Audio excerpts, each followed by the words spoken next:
Hello everyone, I'm Captain Logan, and welcome once again to the vast and ominous comic book vault. It's time to add some new acquisitions. I got 6 new books for you this week, and let's jump straight into it. The first one I want to talk about is Star Trek number 11, which actually is a couple weeks old, but I just bought it this week, so I did want to go ahead and mention it because I've been off this book for a while. As a lot of people who watch me know, of course, I'm a big giant Star Trek fan, and I was really excited about this book when it started because it was pitched as old original series Star Trek episodes told from the perspective of this new Star Trek universe, so like reimagining those episodes. And the problem I was having with a lot of them is that they were these 2-part stories, and they would go back to the original episodes, and they were okay, but they didn't change enough. They weren't enough of reimaginings. They kind of more or less happened, I felt, the way that the episode did, and it was a little bit boring, because I'm like, okay, I know these episodes already, and they were a little bit dry. You know, the new Star Trek universe being a lot more fast-paced and action-based. And I'm not saying that I necessarily want Star Trek to be just super action and not a lot of science fiction. I feel like you could blend those, and I was kind of hoping that's what this would do. Well, I got really surprised when I saw this on the shelf because a lot of these have had the titles of the old episodes on the front covers. And this one, instead of The Trouble with Tribbles, it was The Truth About Tribbles. And I was like, whoa, they changed the title, which means maybe it's going to be a different story, and maybe they're going to go somewhere else with it. And that's exactly what it was. I picked it up, and I just absolutely loved this. It's so cool. I don't want to give too much away, of course. These reviews, I usually just kind of touch on these issues real quick and tell you whether or not I liked them and whether I think you ought to get them. This one you absolutely should, if you're a Star Trek fan, or if you like the new movie. What's really cool about this one is it doesn't feel like you need the original episode to really enjoy it. Really just passing familiarity with Star Trek through the new movie is fine enough for this, and it's still quite fun. Basically, what happens is instead of going to the space station K7 like they did with Trouble with Tribbles, they actually go to the Tribble homeworld, and they basically stumble upon the Klingons' great Tribble war that Deep Space Nine talked about in Trials and Tribulations, and I thought that was genius. It's hilarious, and I don't want to give anything else away about it. It's really fun. There's some really cool stuff that they do with Scotty in this, and I loved it. It was really fun, and the reveal at the end is fantastic. So anyway, pick this up. I hope the second part is as good as this, and if this remains. And it's the same team. I'm really surprised. I mean, if this is the caliber of storytelling they're going to start doing, and these are the kind of stories they're going to tell, I'm going to stay on this book. I really loved that. Okay, so for stuff that came out this week, here's Ultimate Spider-Man number 13. As I've said before, I enjoy this book. I think the storytelling is really fantastic. I do feel like it's too decompressed, like a lot of Bendis, and that really the first 12 issues could have been told in 4. I feel like there are a lot of conversations that Miles has with people, especially his dorm mate, that I feel like aren't always really adding much to the story and seem to just kind of be filling time. But other than that, I have been still really liking the way Bendis is telling the story. And here you're really getting the sense that Miles is not cut out to be a superhero, and I'm really enjoying that because it really feels like it's gonna get more and more to a direction where he is, but at least right now, I mean, the kid's 13, he's in over his head, and what it's really kind of playing with right now is, if you have superpowers, is that enough of a reason to be Spider-Man? It's really almost like in those early issues, like Nick Fury just gave him a suit because he had spider powers and he could fill that role. And he's really overwhelmed, really in over his head, and it's even worse now because at the beginning of this, it looks like, and this isn't spoiling anything because we were getting the sense at the end of last issue, like he was in a big fight with the Prowler, and he finally put his foot down and said, I'm not going to help you, to his uncle who's the Prowler. And they have this big giant fight, and it looks like maybe the Prowler has been killed, and now Spider-Man is wanted for murder. And so Miles is really like I'm not cut out for this. Maybe I should have never done this. And now Captain America's getting involved. This is starting a new big crossover arc. Actually, I guess the crossover arc already started, called Divided We Fall, where I guess something happened and like Washington D.C. has been blown to smithereens and all kinds of horrible things have happened. And I didn't read those issues because this is the only Ultimate book I'm reading right now. So I'm not sure exactly what's going on with that, but it's explained well. There's some background given. It's just I read this yesterday and I don't remember exactly what caused that. Anyway, I should go back and look at that. But whatever. It's a big crossover thing. But it looks like Bendis is doing a pretty good job making it to where you don't have to read all of that to know what's going on in Spider-Man, where it's still very much, character building for Miles Morales, just in the wake of all of that. And anyway, quite good. I definitely recommend it, and I'm still on this book for the foreseeable future. Next, Daredevil number 16. Oh my goodness, this book just keeps getting better and better. And I've always said I love this book, and Wade just keeps topping himself. Last issue, he did this extremely thrilling story where Matt Murdock goes to Latveria, and Doom thinks that he owes him something, and then for punishment for not delivering, he basically has some people insert these like nanites in him that take away his powers and therefore his senses, so he's not able to use his radar sense or anything. And this is the aftermath of that, and resolving all of that. And there's some really interesting stuff done with Hank Pym in this, who shrinks himself down and actually goes into Matt's mind in order to get rid of the nanites. And while they're doing that, they do some really interesting paralleling, showing just how similar Matt Murdock and Hank Pym's backgrounds are and things. And I thought that was all really fascinating. And then when he gets back and has finally the big confrontation with Foggy Nelson, as you can predict from the cover, it's crazy what happens at the end of this, and it really floored me. I thought it was quite good, and it's really sad and it's really emotional, and I'm so invested in this.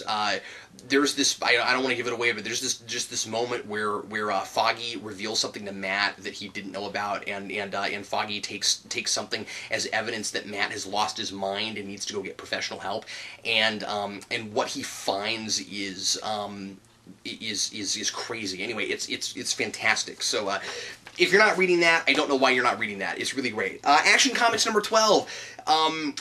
The only way I could describe this is this book is so weird sometimes, and this one I opened it up and I felt like maybe I was missing an issue.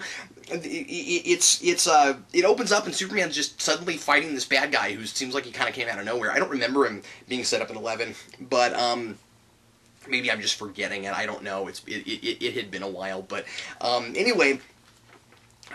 Superman is fighting this guy who is apparently the first Superman, and also has some like similar background to him from being in Kansas and being raised on a farm, and all of that is interesting. But what I don't like about this is that it seems like Morrison is going to maybe resolve the whole thing about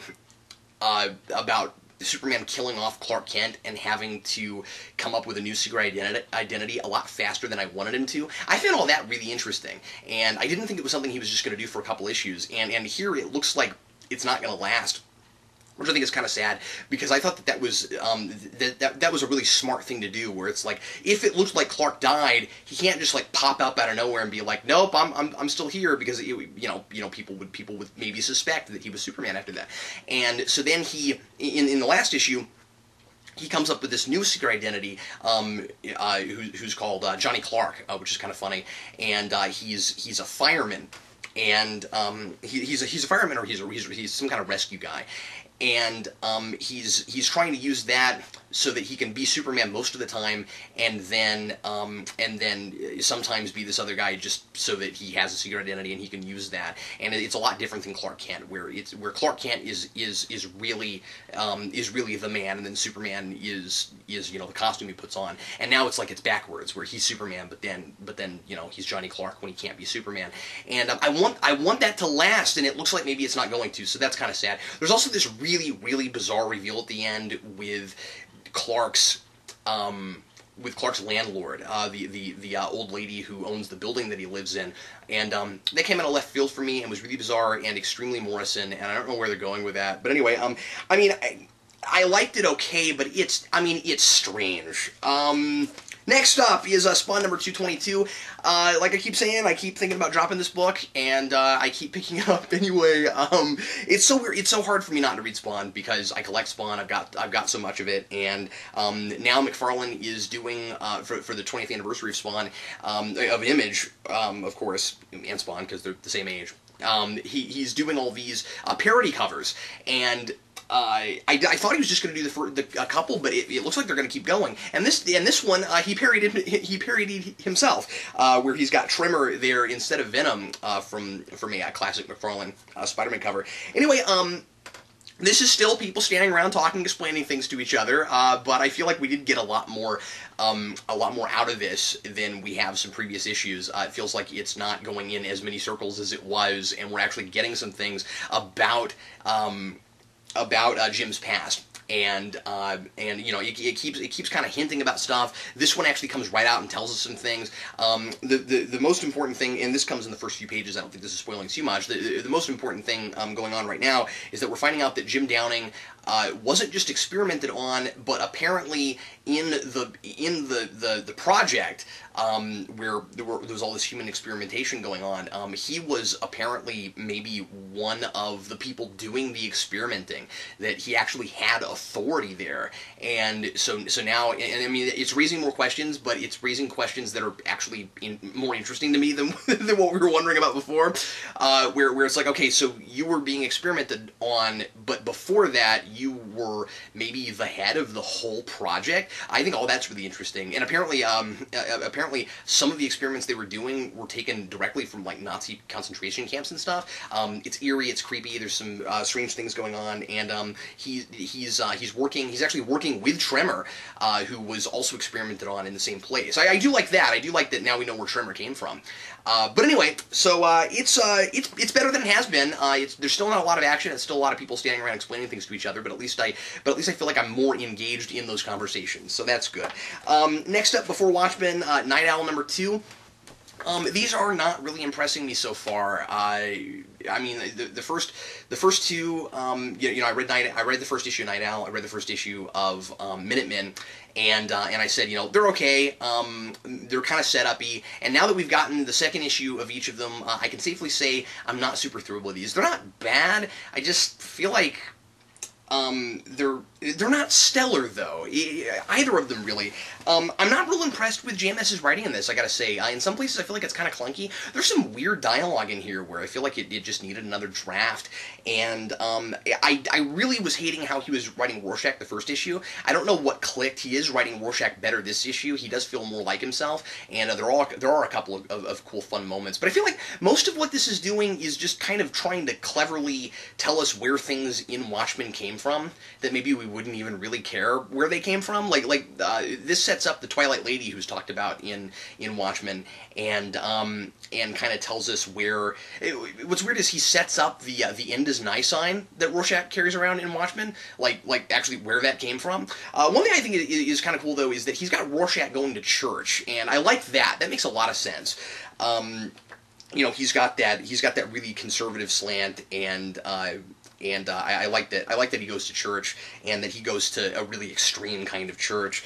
I don't know. It's kind of hit and miss. I like things about it, but ultimately I don't feel like I need it. I mean, I don't know how these could have been written in such a way where I did feel like I needed them. Let me just say that. So that's maybe not even fair. But like, it's not blowing me away or anything. So anyway, that's Night Owl. Next up is, actually this is the last thing I've got this week, Avengers vs. X-Men number 9. Wow, I'm still loving this, and the best thing about this issue is that finally it's an Avengers comic, where Spider-Man gets something to do. Now, to be fair, I haven't been reading any Avengers books lately in the last several months, mostly because of that very thing, that there's all these characters, and I feel like there are only a few that the story is ever really about, and then everybody else is just kind of in the background in fighting.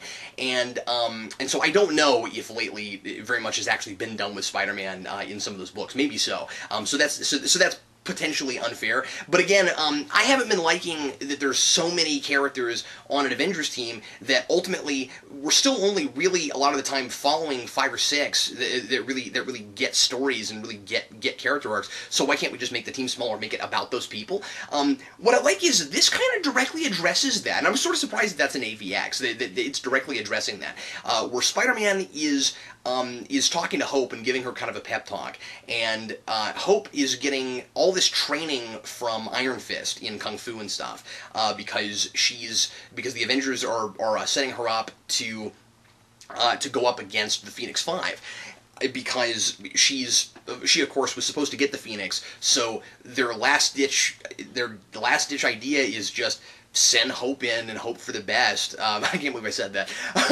And basically Spider-Man's giving her this pep talk because she's like, I'm just being trained and I feel like I'm ready. And of course Iron Fist doesn't think she's ready, and neither does anybody else. But Spider-Man's like, look, the way Avengers works is you're along for the ride, and you're not being coddled all the time. Because there's a lot of people on the teams, and they all play their various roles, and so it's just like being on a sports team. At some point, inevitably, if you're the right person for the job, if you were really supposed to be on the team, your time will come, your moment will come, and I really like that. And then at the end of this, Spider-Man has a moment, and it's a fantastic moment, and he goes up against one of the Phoenix Five, and it's really great. We got last issue the reveal that if one of the Phoenix Five is taken down, their power goes into the rest of them, and they all become a lot stronger. And so we lost Namor last arc, and not that he died, but they took him. I don't think, but they took him out, and so now there's just 4 of them left, and they're becoming stronger and stronger. I like that Professor X figures in a lot in this. I gotta be honest, and I'd love to see comments, because maybe I'm just missing something. I want to know why Professor X is so prominent in this story, but he hasn't been anywhere in X-Men at all lately. Like, what has he been doing? Why? I mean, I saw him like a couple years ago in the early Bendis Avengers run that's going on right now, in the Infinity stuff, where he was one of the Illuminati, and he knew where the Infinity, or where one of the Infinity Stones was. That's the only place I've seen him in a long time. And you've been having all these things going on with the X-Men, where they split up into 2 teams, and Cyclops got one, Wolverine's got the other. Where has Professor X been, and why does he just suddenly show up in this? It's like, because it's not like he's been off Earth or anything, I don't think. It certainly doesn't seem like that here. So anyway, I think that's kind of strange. It's like, why is Professor X just suddenly here now? But anyway, I'm still loving this. I find it absolutely thrilling, and I love that it's escapist, fun, epic comic book stuff, where, like, there is a lot of emotional weight to it, but it's not, like, ultra super political. And I'm not saying that I don't like things that sometimes do really good social commentary, but it's hard to pull off in big events, and it's felt like for the last several years that most of Marvel events, it seems like they want to try to make some big political or social message, or maybe not a message, but just talk about stuff. And I like that we can have this variety, where sometimes we can just go back to something like Infinity Gauntlet or like Secret War, where it's like we can still be emotionally invested in these characters, but it's just about having a good time reading comic books, and I love that we can still do some stuff like that. Anyway, overall, pretty good week. There are my reviews for books this week, and thanks as always for watching. Remember that the Comic Book Vault is a vast wonderland of comic books that you can donate stuff to if you'd like to. If you want to send anything for me or Vince to review, just send it to our P.O. Box. That's Geekvolution, P.O. Box 14183, Lenexa, Kansas 66285. I'll see you tomorrow with another Comic Book Vault. I'm Captain Logan, and happy reading.